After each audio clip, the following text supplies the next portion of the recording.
Boa noite, sejam bem-vindas, sejam bem-vindos a esta nossa live, a esta nossa palestra. Eu só vou pedir uma gentileza, se vocês puderem me avisar se estão me vendo, se estão me ouvindo. Deixa eu tentar ver aqui. Se puderem dizer apenas se estão me vendo e me ouvindo. Deixa eu clicar aqui para ver. Esta nossa.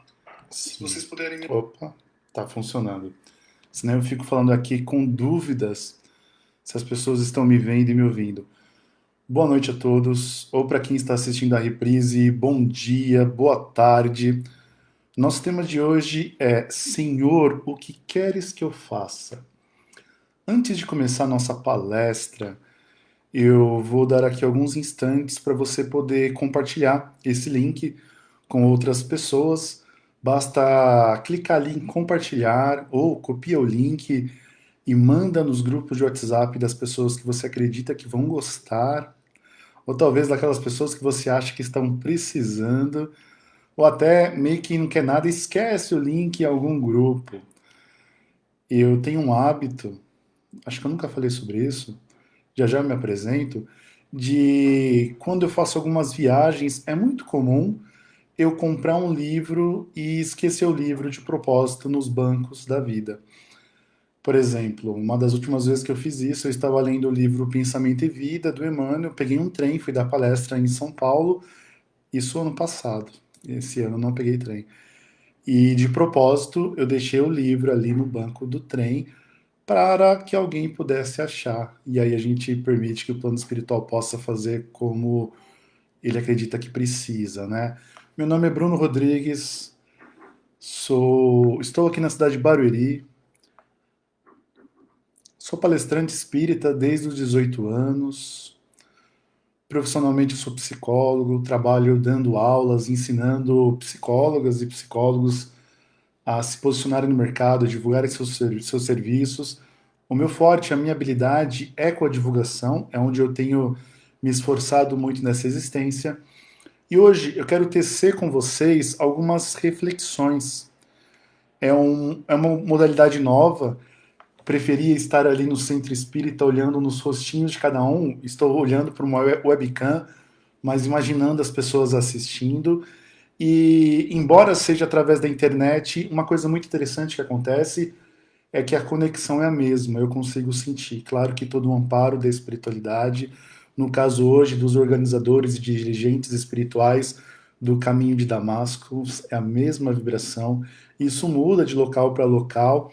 E a internet é algo incrível. Captar os sinais do Wi-Fi, transmitir ao vivo. Provavelmente você está assistindo quem está assistindo ao vivo, com uma diferença de fração de segundos. Eu falo algo e provavelmente 1, 2 segundos depois você está ouvindo. É incrível isso. Só que mesmo assim, o sinal da internet é um sinal muito grosseiro ainda. Muito grosseiro. Se for comparado com o sinal do pensamento. O pensamento é energia. Energia é matéria. Quando eu penso em alguém, eu emito pensamentos. Hoje a ciência já fala muito sobre isso. Só que há muito tempo as obras espíritas já falam sobre isso. Quando pensamos em alguém, nós emitimos esses pensamentos e o pensamento chega até a pessoa, com o teor energético que nós imprimimos naquele pensamento. Quando eu estou pensando em alguém que eu estou com raiva, eu estou imprimindo aquela raiva e estou emitindo. Pode ser que chegue até essa pessoa ou não. Pode ser que nesse instante alguém esteja emitindo raiva até mim, tá com uma bronca por algum motivo, só que nesse instante específico eu estou com um pensamento elevado. Eu estou tentando ficar o mais conectado com o alto possível e eu tenho que fazer um grande esforço para tentar me conectar, que para mim ainda é uma grande dificuldade. Só que eu estou no momento, neste instante, e esses pensamentos não encontrariam guarida. É o sinal do Wi-Fi que não seria encontrado. Mas basta um instante de desvio para a gente se conectar com essas energias. A mesma coisa acontece com os bons pensamentos. Quando nós emitimos bons pensamentos para alguém, esses pensamentos chegam até essas pessoas. Pode ser que nesses dias difíceis que nós vivemos, A gente queria abraçar outras pessoas, a gente queria levar ali um alimento, levar blusa, enfim, eu queria dar passe no centro espírita, não posso, mas eu posso fazer à distância. Eu posso tentar manter uma disciplina onde eu vou vibrar por todo mundo que eu conheço, onde eu vou emitir boas vibrações, boas energias. Essas boas energias que nós vamos emitir, quanto mais concentrados e abertos estivermos, vai chegar até essas pessoas. O plano espiritual superior utiliza das nossas energias, que por mais grosseiras que sejam, quando impregnadas num teor do bem e salutar, é importantíssimo, porque estamos na Terra, no local de energias grosseiras, onde agimos em cima da matéria. Quanto mais evoluídos os espíritos, mais suaves são as suas vibrações. André Luiz vai falar em vibrações muito curtas, em ondas muito curtas, muito curtas. O pensamento do Cristo não tem comparação, quanto mais superiores são os espíritos. Bem, boa noite a todos. Nós já começamos a nossa palestra com essas reflexões e que a gente possa fazer as nossas vibrações, vibrar pela humanidade, vibrar por aquelas pessoas que nós não gostamos, vibrar por aqueles políticos que nós não elegemos muitas vezes, ou elegemos e nos arrependemos, mas que estão no cargo. Então, vibrar para que sejam inspirados, para que o melhor aconteça, vibrar pelos desafetos e vibrar principalmente pelos afetos, por aquelas pessoas que nós queremos bem. Allan Kardec, o grande codificador do Espiritismo, na monumental obra O Livro dos Espíritos, ele teve chance de fazer perguntas muito sábias aos imortais da espiritualidade. Allan Kardec era um professor, era um educador, tinha uma grande especialidade na questão didática. Ensinar era com Allan Kardec. Ele conseguiu organizar o Livro dos Espíritos e as demais obras espíritas de uma forma muito didática. A Heloísa Pires costuma dizer que qualquer criança entende o Livro dos Espíritos. E faz sentido o que a Heloísa diz. Claro que não vai entender na profundidade daquelas questões, mas vai entender na sua didática, na sua organização, começando ali com o que é Deus e desenvolvendo entre vários e vários temas.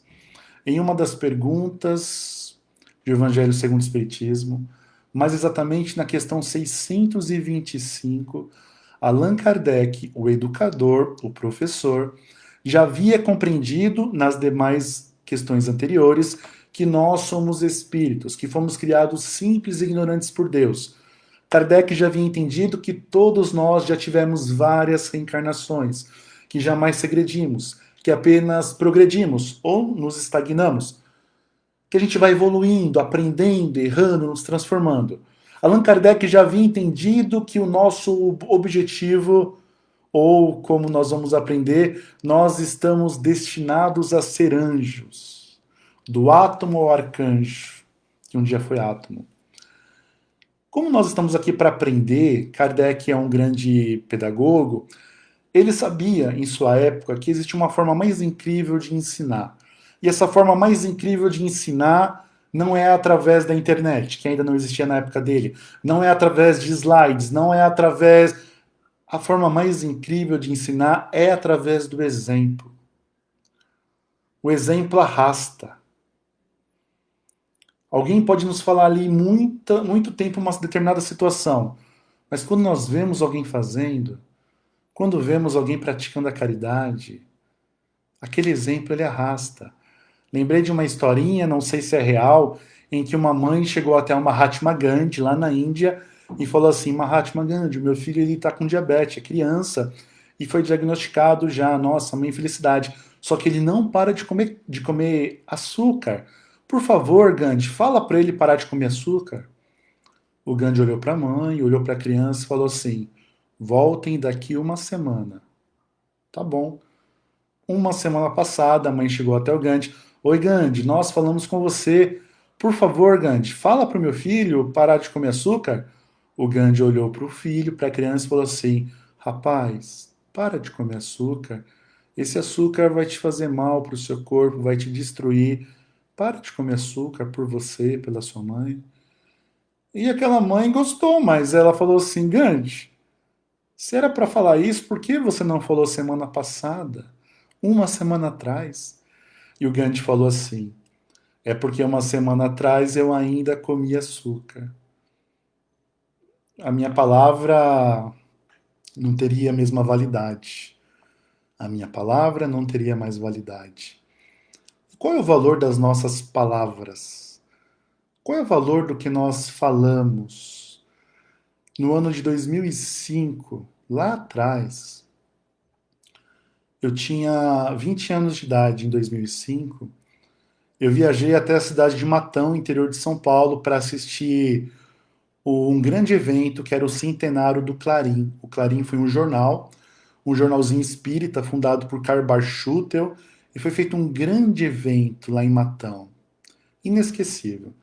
E naquele evento aconteceu algumas coisas muito interessantes. Por exemplo, eu tinha meus 20 anos, era magrinho na época, estava usando ali social, eu tenho essas fotos, e eu queria tirar uma foto com o Divaldo Franco.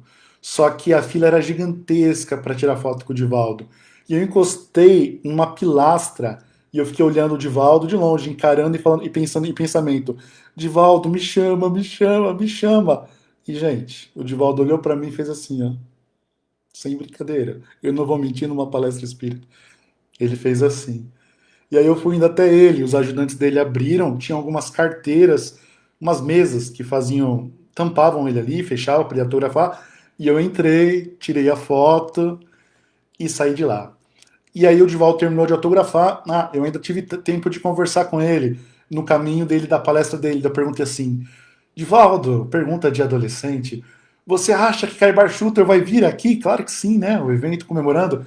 E o Divaldo olhou para mim e falou: virá de forma triunfal. Ele usou alguma palavra que dizia mais ou menos isso. E aí eu tive a chance de conhecer também pessoalmente na época o Raul Teixeira. Foi a primeira vez que eu vi pessoalmente a palestra de Raul Teixeira. Raul Teixeira é um palestrante incrível. Teve um AVC anos atrás, e naquela época ele estava no seu auge. E eu lembro que eu troquei rápidas ideias com o Raul e entreguei uma cartinha. Ele pegou e colocou no bolso aquela carta. Era uma carta onde eu contava sobre mim, falava da minha paixão pela doutrina, das minhas vontades de ser um orador um dia. Eu já dava palestras, mas da palestra e ser um grande orador é muito distante. E tempos depois o Raul Teixeira escreveu, respondeu. Ele escreveu uma carta para mim, ele me respondeu, eu tenho guardado até hoje, digitalizado, mas o que me mais marcou na carta, com a sabedoria do Raul Teixeira, ele diz mais ou menos assim: amigo Bruno, que bom saber que você, tão jovem, já está na lida espírita, trabalhando nas palestras. Bruno, se posso te dizer uma coisa, te dar um conselho, é que jamais se afaste da caridade. Que as suas ações junto ao bem, que o seu trabalho junto aos sofredores seja um perfume que a sua palavra vai levar. Olha que frase incrível. Porque ser palestrante de palco espírita é fácil. Você estuda, você fala algumas palavras. Agora, ser aquele que vivencia é uma outra história. Não que eu seja, estou muito longe, mas a sabedoria do Raul Teixeira dizendo assim, em outras palavras: menino, que legal que você quer ser palestrante. Palestrante qualquer um vai, pode ser, mas jamais se afaste da caridade. É a caridade que vai ser essa luz que vai te nortear. É a caridade que vai imprimir a energia, a vibração das suas palavras. Aí é uma outra história. No Evangelho tem aquela passagem onde os discípulos do Cristo tentam afastar demônios, tentam conversar com espíritos que obsediavam alguém, e o espírito comenta, né? Os espíritos não saem, comenta assim: Paulo e Jesus eu conheço, mas e você? Quem é você? Aquela pessoa não tinha autoridade moral para falar aquilo. E voltando na questão do Kardec, educador, na questão 625, ele vai perguntar aos espíritos superiores. De novo, gente, Kardec já havia entendido que a melhor forma de progredir, que nós estamos na Terra para progredir, para evoluir. Ok, nós estamos na Terra para aprender, todos nós. E a melhor forma de aprender é através do exemplo, ver o exemplo de alguém. E Kardec pergunta: qual é o exemplo mais perfeito que Deus ofereceu ao homem para lhe servir de guia e modelo? E a resposta, acredito que a maioria sabe, quem quiser escreve aqui no chat, já que estamos online, nos permite o chat, até para eu não falar aqui sozinho apenas. Qual é o exemplo mais perfeito? E aí os benfeitores vão responder: Jesus. É a resposta. Em algumas traduções aparece vê Jesus, Jesus. É o exemplo mais perfeito, mais elevado que Deus ofereceu ao homem.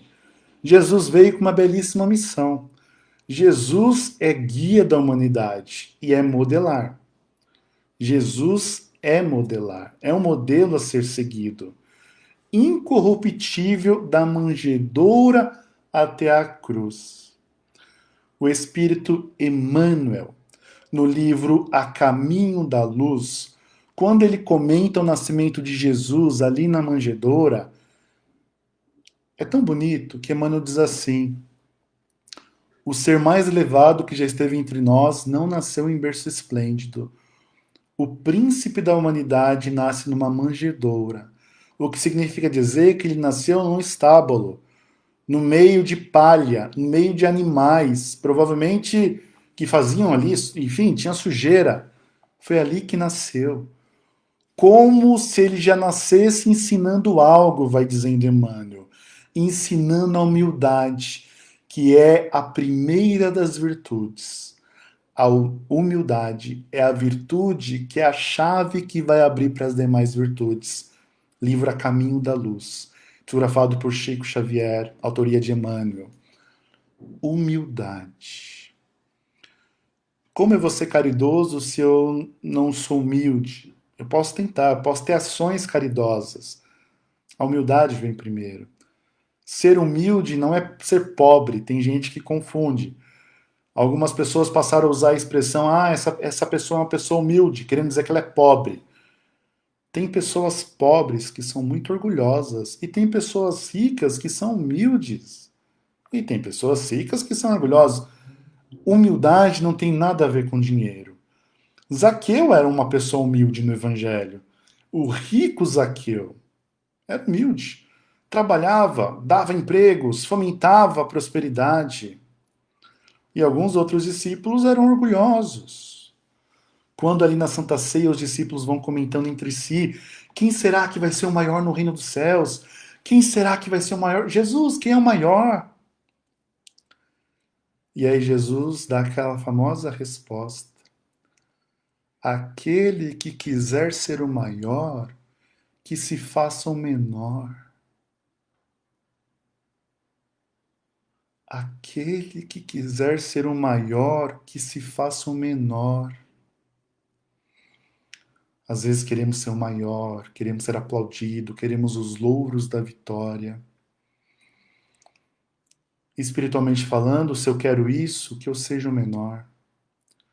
Onde estão os grandes homens e mulheres da humanidade que erigiram templos, castelos, que tinham ouro? A fortuna ficou, os castelos ficaram, os monumentos ficaram, mas eles se foram. Nós levamos apenas aquilo que nós plantamos, aquilo que nós colhemos.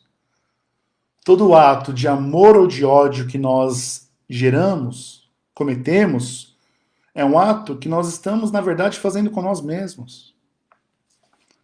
E quando a gente começa a entender isso, é natural que, no mínimo, a gente compreenda a importância da humildade. É dificílimo desenvolver essa humildade. Às vezes, o maior gesto de humildade é dizer não para alguém. E às vezes é tão difícil porque você fica pensando: peraí, mas se eu dizer não, vai achar que eu sou orgulhoso. Mas calma, sabe? Às vezes é difícil. Nós precisamos ser humildes para entender os nossos potenciais. Porque existe uma outra coisa chamada falsa modéstias. Quer ver um exemplo, só para aprofundar isso? Geralmente, a timidez está ligada ao orgulho. E tem gente que às vezes acha timidez bonita, como se fosse algo humilde. Ah, Bruno, vem aqui. O fulano quer dar uma palestra. Não, não vou dar palestra, não. Eu sou tímido, não quero aparecer. Será que esse cara é o mais humilde ou é aquela pessoa que dá a cara a tapa, que sabe que não é perfeito, que sabe que pode falar uma coisa errada? A pessoa tímida, geralmente, ela é muito orgulhosa. Vamos pensar lá atrás, no tempo de bailinho, de balada. O tímido é aquele que tem medo de chamar a menina para dançar, a garota ou rapaz, porque tem medo da rejeição. É orgulho puro. E se eu chamar e ela não quiser? E se eu tentar beijar e ela não quiser? É o orgulho. E a gente se acostuma a pensar que o tímido é humilde. Ao contrário. Falsa modéstia é orgulho. Se você sabe cantar muito bem, alguém te elogia porque você cantou muito bem, e você vai pegar e falar: não, não, que isso, eu não canto bem, não. É orgulho, não é bonito fazer isso, é falsa modéstia. Eu falava muito isso com a minha vozinha. Minha avó deve estar assistindo ou vai assistir a reprise. A minha avó faz uma comida maravilhosa, é uma delícia, te amo, vó. E quantas vezes que eu ia na casa dela e, vó, vim aqui almoçar, ela convidava, né? Ai, filho, mas eu acho que não tá muito bom não, viu? Daí eu falava, então eu não vou comer, vó. Se não tá bom, eu não vou comer. Ela sabe que tá bom. Poxa vida, se não tá bom, ela não daria. Às vezes a gente lida com algumas situações achando que a humildade é orgulho. Bruno, como que eu posso começar a exercitar a humildade? Olhando para nós como nós somos. Tentar olhar para nós, olhar no espelho e admitir: eu sou bom nisso, sou bom naquilo. Ah, mas eu sou péssimo nessa outra situação. Ah, eu ainda sou muito agressivo. Ah, ainda sou muito isso. Ah, mas eu sou bom para fazer, sei lá, uma reforma. Eu sou bom para consertar não sei o quê. Ah, eu já consigo. Tentar admitir o que eu sou bom e não sou. O que eu já conquistei, o que eu não conquistei. Ah, antes eu fazia fofoca de todo mundo. Agora eu parei. Antes eu brigava com todos os meus amigos no Facebook de política. Agora eu parei. Parei com essas disputas, não dá em nada. É a gente se conhecendo. A humildade é a chave. Quantos de nós que gastamos muita energia reclamando? E reclamando de tudo e de todos. Nada está bom, tudo está errado. No começo da palestra eu falei do pensamento, a força motriz geradora. Quando eu fico reclamando, eu estou vibrando nessa energia de reclamação, uma energia pesada, pessimista. Eu estou atraindo e me conectando com energias pesadas, pessimistas, e também com mentes conscientes, com espíritos que vibram naquela mesma vibração. Às vezes, eu tenho um copo que está na metade. Eu posso ver esse copo e falar que ele está meio cheio, ou posso falar que ele está meio vazio. Eu sou daqueles que vê um dia nublado ou chuvoso e reclamo da chuva, eu tento agradecer pela chuva. Ou o contrário.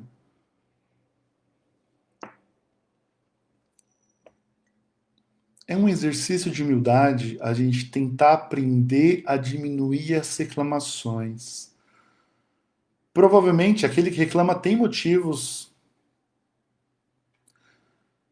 que lhe desagradam. Mas agora eu vou fazer uma pergunta. E todos nós já reclamamos. Nossa, quem nunca reclamou? Agora, vamos fazer um exercício nesse momento? Lembra aí a última vez que você reclamou. Talvez tenha alguém reclamando agora da internet, que está falhando. Pode ser. Para cada motivo de reclamação que nós podemos ter, quantos motivos nós temos de bênçãos, de agradecimentos, esquecemos de agradecer? A força da gratidão é muito mais poderosa do que a força da reclamação. Que eu possa reclamar com qualquer situação, com calor, com falta de ter que estar em casa, ter que usar máscara, alguém está doente, perdi um ente querido. Ok. Mas eu vou ficar focando apenas nas coisas ruins? Ou eu vou começar a tentar olhar as coisas que já estão à minha volta? Louvado seja Deus pela minha visão. Louvado seja Deus porque eu ainda consigo falar. Louvado seja Deus porque eu tenho um teto para me albergar. Muito obrigado, meu Deus, porque eu comi hoje. Tem pessoas que não comeram hoje. Nossa, minha internet não está funcionando mais. Obrigado, Deus, eu tenho uma internet. Muitas pessoas nem devem ter internet. E também não é questão de se acostumar com o menos, é agradecer. E o que eu puder fazer para ter melhor, eu vou fazer. É a lei do progresso. Existe a lei do progresso.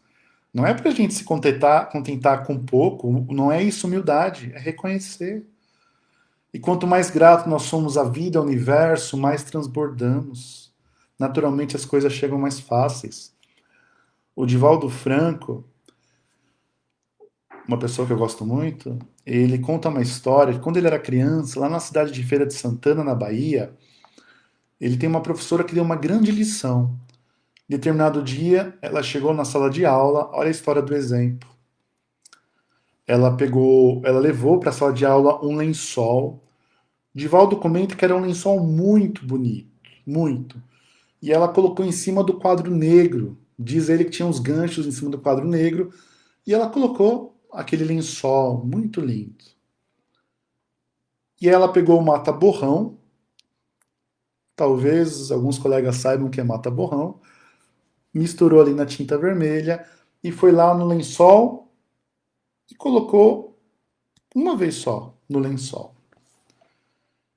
Ela olhou para a sala e perguntou assim: Sala, o que que vocês veem aqui na frente? E todos falaram: uma mancha vermelha, uma mancha vermelha, uma mancha vermelha. E ela falou assim para eles: Pessoal, ninguém aqui está vendo o lençol branco? Sério mesmo que todo mundo só está vendo a mancha vermelha? E esse lençol gigantesco, branco, alvo que eu trouxe, ninguém está vendo? Ela colocou um lençol incrível. As pessoas podiam ter falado, né? Vocês estão vendo aqui um lençol lindo, um lençol branco, com uma manchinha vermelha. Mas todo mundo focou onde? No que destoava. E às vezes nós somos assim. Focamos no que destoa. Às vezes o companheiro, a companheira se esmera de cuidados para nós. Mas uma coisa que a gente não tem muita afinidade é o motivo para estar infeliz. O companheiro ou a companheira se desdobra, é parceiro, auxilia, mas às vezes, sei lá, gosta de uma coisa que a gente não gosta, faz uma coisa que a gente não gosta, e aquilo é motivo para destoar. E o lençol inteiro branco? E aí, se vocês quiserem, quem está assistindo ao vivo ou na reprise, escreve aqui nos comentários alguma coisa que já aconteceu com você, um exemplo que seja, uma frase em que você prestou muita atenção na mancha vermelha e esqueceu do lençol branco. Focou no copo meio vazio quando não percebeu que ele estava meio cheio. Tem uma outra história envolvendo o Divaldo Franco. Em determinada época ele estava muito doente, muito, muito doente. Ele estava viajando, estava com febre, cansado, caindo. E era dia de reunião mediúnica no lugar que ele estava, nessa viagem, no centro que ele estava. E a sua mentora foi perguntar: Divaldo, vai começar a reunião. E quando começa, eles são muito disciplinados, eles fecham a porta, você não vai trabalhar. E a mentora, é claro que ela sabia que ele estava doente. E ele falou para ela: minha irmã, eu tô meio mal. Meio mal quanto, Divaldo? Eu tô muito mal. Eu tô 95% morto. E ela olhou para ele e falou assim: Divaldo, eu tô 100% morta e eu vou trabalhar. Você tá 95%, não vai trabalhar? Divaldo se levantou e foi. Servir, humildade, reclamar menos, trabalhar mais.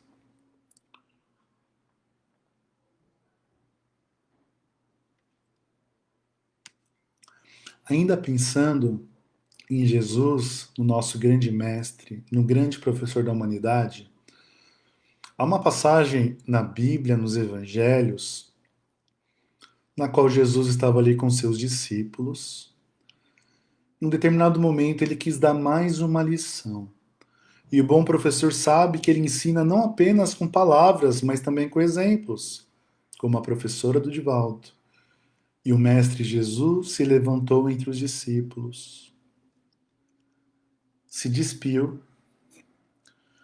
pegou uma toalha, amarrou a toalha na cintura, de um jeito que só os escravos da época usavam, pegou uma água ali perfumada e começou a lavar os pés de cada discípulo, narra o Evangelho. E depois de lavar o pé do discípulo, ele beijava fraternalmente. Ia até o outro discípulo, lavava, enxugava, beijava fraternalmente o pé dos discípulos. E ele chegou até Pedro. E Pedro, numa atitude orgulhoso: não, mestre, você não vai lavar meu pé, não. Como se fizesse uma média com Jesus. Nossa, eu vou mostrar para Jesus que quem sou eu para ele lavar meus pés? Não, mestre. E Jesus olha para ele e diz: Pedro, se não deixares eu fazer, não tem partes comigo. Era orgulho do Pedro, não era humildade. O mestre se ajoelhou, lavou o pé de Pedro, deu um beijo fraternal, se levantou, se vestiu de novo, olhou para os discípulos e respondeu. E disse, né? Vocês me chamam de mestre e de senhor. Eu sou de fato o mestre e o senhor de vocês. Eu sou. Sendo eu o mestre e o senhor de vocês, eu fiz isso. Imagina o que precisam fazer entre vocês. Como se ele dissesse, sim, eu sou mestre. E eu, sendo mestre, beijei o pé de um por um, mostrando a importância da humildade, de se ajoelhar perante o outro, de servir. Se eu sou mestre e fiz isso, imagina vocês, que a gente possa fazer isso. Claro que é algo figurado, não necessariamente os discípulos vão beijar os pés de outras pessoas, mas vão servir o máximo possível. Como eu posso ajudar essa pessoa? Como eu posso ajudar essa outra pessoa? E às vezes a ajuda não é apenas material. Às vezes é uma ajuda de ouvir alguém. Nós temos várias possibilidades de ajudar, mesmo hoje, com a quarentena, com os cuidados. Eu não consigo levar, talvez, bater, ir na casa de alguém que conheço, levar um agasalho, talvez eu não consiga, mas eu posso ligar para alguém, eu posso perguntar para os meus amigos mais próximos como vocês estão? Vocês estão bem? Tá precisando de alguma coisa? Talvez aquela amiga, aquela tia que a gente saiba que não tem uma condição financeira muito boa, tentar conversar de alguma forma que não fira o orgulho dela. A gente tem que trabalhar com o nosso orgulho. Mas as pessoas são como elas são. Ô tia, tá precisando de alguma coisa? Eu posso mandar alguma coisa para ir? Não, minha filha, não precisa. E às vezes a gente sabe que precisa. Ô tia, mas sabe o que aconteceu? Sobrou uma cesta básica aqui essa semana. Posso mandar para sua casa? Eu sei que a senhora também conhece outras pessoas, se a senhora quiser, a senhora doa. Falar de um jeito que não vai ferir ali o orgulho da pessoa. Ah, minha filha, manda então para casa da tia. Às vezes nós somos tão orgulhosos na hora de fazer a caridade que a gente fala assim: se ela quiser, ela pede. Vamos ver se ela precisa mesmo. Se ela quiser, ela pede. Ó, eu vou perguntar uma vez para minha tia, eu sei que ela tá precisando. Se ela for orgulhosa, eu não vou ajudar. A interessada é ela. Uau! Eu sei que ela precisa. Eu sei que ela é orgulhosa. É figurado, tá, gente? Se tiver alguma tia minha assistindo, não lembro de uma tia que seja assim. É figurado, pode ser um amigo, qualquer pessoa.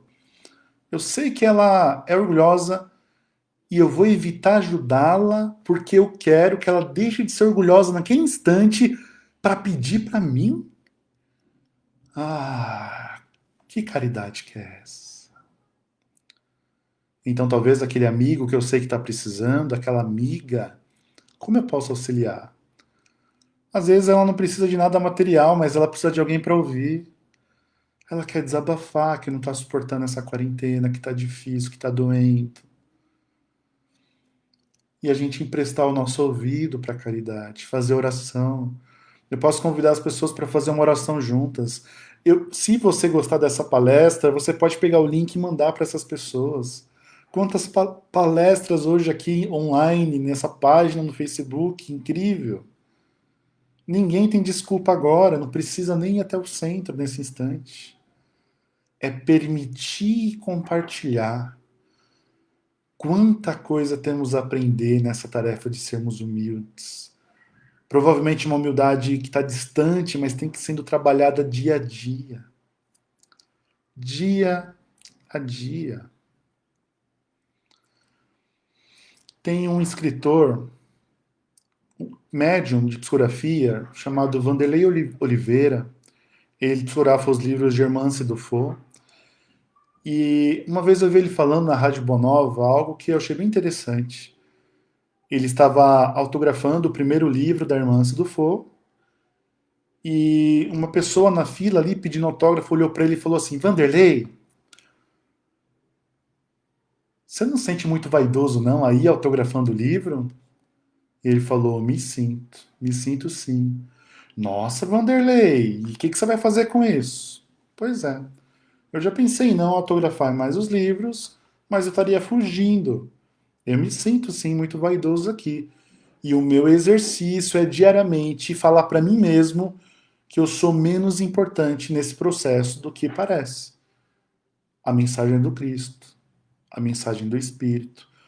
A única forma de eu lidar com a minha vaidade é colocando ela em jogo.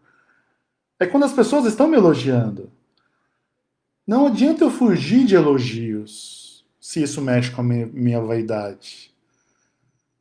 Assim como não adianta eu fugir de situações que vão exercitar minha paciência. São as situações difíceis que vão colocar à prova a nossa paciência, que a gente vai perceber se desenvolvemos ou não essa tal de paciência. E é necessário ter humildade, muitas vezes, para calar. E é necessário ter humildade, muitas vezes, para falar. Para falar. Ei, tá errado. Ai, mas se eu criticar, todo mundo vai me ver com maus olhos. Pois é, né? Vai lidar com seu orgulho. Imagina que eu sei que a minha irmã tá batendo no filho dela. O filho é dela. Mas eu sei que bater na criança não é a coisa mais saudável do mundo. Eu sei que ela tá espancando a criança. Eu vou falar. Tá, irmã talvez seja mais fácil. Às vezes eu sei que a minha vizinha. Eu tenho uma amizade com a vizinha. Será que eu não posso conversar com ela? Ah, mas se a vizinha achar que eu tô me metendo na vida dela. Nossa, eu ouço ela batendo na criança, eu ouço a criança gritando. Eu sei que é a vida dela. Mas será que se eu tentar dar um conselho para ela, ou um livro de presente, ou qualquer alguma outra coisa, será que eu não consigo influenciar ela a diminuir essa atitude dela? Realmente, eu não sou melhor do que ninguém, mas será? Imagina se eu conseguir auxiliar ela a pensar diferente. E ela vai parar de bater nessa criança. Eu vou ter influenciado uma vida menos traumática. Se eu descobrir que uma conhecida minha quer abortar, eu não posso impedir alguém de abortar. Mas será que eu não posso conversar com ela? Fulana, eu ouvi falar que você quer abortar. Eu fiquei tocado. Será que eu posso te ajudar de alguma forma? Não quero me meter na sua vida, mas esse é um tema que me toca. Eu sei que tem pessoas que às vezes abortam porque não tem condições de criar criança. Será que eu posso ajudar de alguma forma? Às vezes é uma amiga. E às vezes a amiga, tudo que a amiga está precisando é de alguém para falar, eu vou te apoiar. Às vezes o cara largou, ou alguém que está falando que vai se matar. E estudos mostram que todos nós vamos ter algum pensamento suicida na vida. Provavelmente todos nós já tivemos algum pensamento suicida na vida. Provavelmente todos nós. E sabe por quê? Um pensamento suicida matriz é o seguinte pensamento: Nossa, que vontade de sumir. Quem que nunca sentiu isso, né? Nossa, hoje eu tô, nossa, eu queria desaparecer. Eu queria só desaparecer daqui. Agora, imagine esse pensamento repetido, essa ideia de sumir, de desaparecer, alimentada por outras consciências, é a matriz para chegar no momento eu começar a pensar em formas de como desaparecer. Por isso, muito cuidado com os pensamentos que a gente tem alimentado, muito cuidado. Muito cuidado com as nossas falas, com as nossas conversas com outras pessoas. E quando ver alguém repetindo muito que quer sumir, quer desaparecer, não estou aguentando mais, vamos prestar atenção. Antes de recriminar, ver como eu posso auxiliar, como eu posso agregar nas vidas dessas pessoas. E eu vou encaminhando para o final da palestra, que eu escolhi como tema a frase: o que queres que eu faça? Todos, acredito, conhecem a passagem de Paulo. Tenho certeza que muitos palestrantes já falaram sobre essa passagem. Eu já falei várias vezes quando eu estive aqui no caminho de Damasco, quando eu tive essa honra. E provavelmente todo mundo conhece a história do Paulo. Paulo perseguia cristãos. O apóstolo Paulo, que para a Igreja Católica é o São Paulo, que dá nome à cidade, ao estado, ele chegou a mandar matar pessoas, o Paulo. Chegou. E ele estava viajando para a cidade de Damasco para matar o Ananias. E aí, o Paulo de Tarso, que era doutor da lei, ali no deserto, na estrada, debaixo do sol, do meio-dia, ele viu um clarão, uma luz, e ele viu Jesus na sua frente. Ele cai, olha para aquele ser espiritual, ele fica instintivamente de joelhos, fica muito emocionado, não sabia quem era. Ele não sabia que era Jesus. Na época não tinha Facebook para você olhar o Instagram. Ah, esse aqui é Jesus. Eu sigo no Instagram. Não, não tinha. Ele tinha ouvido falar em Jesus. Ele viu um ser iluminado. E ele pergunta. Primeiro Jesus diz: Saulo, Saulo, por que me persegues? E aí o Saulo vai perguntar: mas quem sois, Senhor? Eu sou Jesus, aquele a quem tu persegues. Até aquele dia, o Paulo tinha usado todas as suas forças para perseguir Jesus. Jesus já havia sido crucificado. Perseguir Jesus no sentido de perseguir os seguidores do Cristo. Paulo odiava os seguidores do Cristo. Porque o Paulo amava a lei de Moisés. Ele não acreditava que Jesus era o Messias. Mas naquele instante ele percebeu que sim, que Jesus era o Messias. Ele percebeu que tudo que ele fez até aquele instante estava errado. Imagina você perceber que tudo que você fez estava errado. Que aquela pessoa que você acreditou até hoje não é o que você achou que era. Ou é o que você não achava. Ele baixou a cabeça. E ele ficou sem chão, sem rumo. Ele era muito orgulhoso, narram as biografias de Paulo. E ele olhando para aquele ser iluminado, com toda a humildade que ele ainda não tinha, a atitude foi uma atitude humilde, mas ele demorou muito para aprender a humildade. Paulo olhou para Jesus e perguntou: Senhor, o que queres que eu faça? Fazer essa pergunta diariamente é um exercício de humildade também. Porque geralmente nós queremos que tudo seja do nosso jeito. Ao invés de Senhor, o que queres que eu faça, é Senhor, que o meu dia seja maravilhoso, que faça um céu lindo, que os meus clientes comprem de mim, que meu chefe me trate bem, que eu tenha saúde. E se uma vírgula sai diferente, se uma pessoa pisa no nosso pé, o nosso dia é horrível. Tem que ter humildade para a gente, a qualquer hora do dia, tentar se perguntar ao alto: Senhor, o que queres que eu faça? Jesus, Como eu posso ser instrumento da tua mensagem hoje? Senhor, como eu posso ser instrumento da tua mensagem dentro de casa, fora de casa, através de palavras, sem palavras, através de orações, através de atitudes, através de doações, através de orações. Senhor, o que queres que eu faça? Senhor Jesus, inspira-me para que as minhas atitudes hoje sejam atitudes que louvem a tua mensagem. A Joana de Ângeles, espírito, mentora espiritual, ela vai dizer que a oração mais bela que existe é aquela oração que é feita através de atitudes de amor.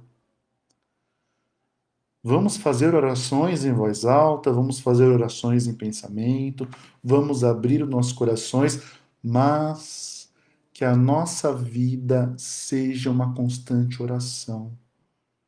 Que os nossos atos sejam uma oração. Que eu tenha tantos atos de amor, mesmo que ninguém veja, que esses atos sejam uma oração. Que a nossa vida seja uma oração de agradecimento, de respeito, de resignação. E com essas palavras eu vou encerrando a palestra de hoje. Que possamos orar mais, reclamar menos, agradecer mais, que possamos nos esforçar muito para cobrar menos dos outros e cobrar mais a nós mesmos, no sentido de nos esforçarmos. Que possamos aceitar as pessoas como são e tentar ser como precisamos ser, como Cristo nos convida a ser. Diminuir a nossa crista, e se a gente não diminuir essa crista, talvez apenas a dor vai diminuir, uma enfermidade, uma saudade, e a gente vai baixando a crista, aprendendo a ser mais humilde, aprendendo a agradecer mais. Se puderes, olhe agora para dentro da sua casa. O que você pode agradecer? Talvez a gente sinta a falta de um ente querido que partiu, mas eu não posso agradecer os anos todos que a pessoa esteve conosco. Talvez a gente sente saudade de um membro do nosso corpo, às vezes a gente sente saudade de uma saúde que nós tínhamos e não temos mais, mas o que eu tenho hoje ainda é de saúde?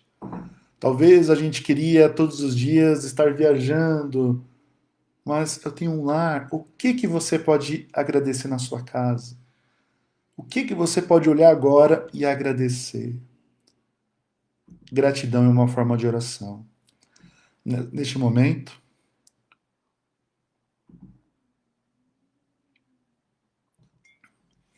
quero agradecer a todos vocês que estão assistindo, que estão nas respectivas casas. E se acharem que é possível, eu vou convidá-los a fazer uma oração para a gente encerrar. Vou tentar pôr uma música aqui. Não sei se vai funcionar. Tentar pôr baixinho.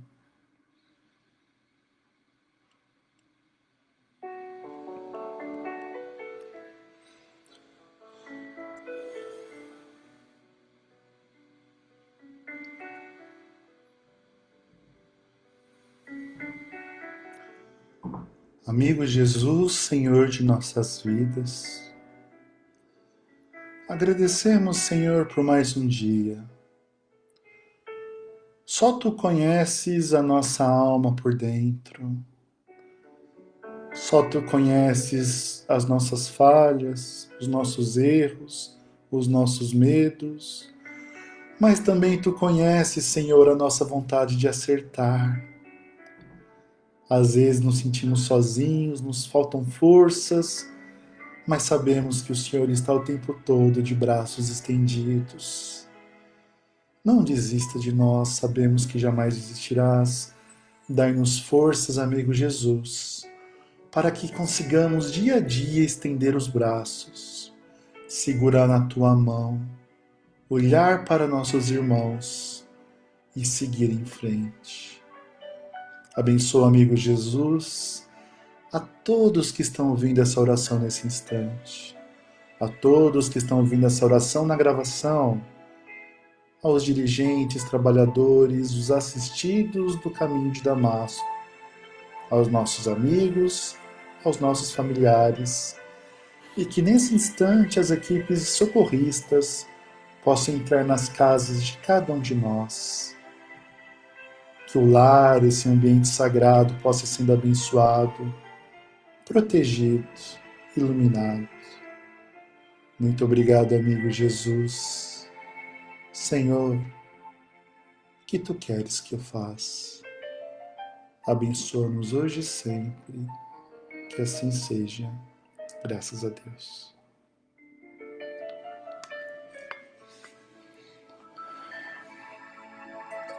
Boa noite a todos, pessoal.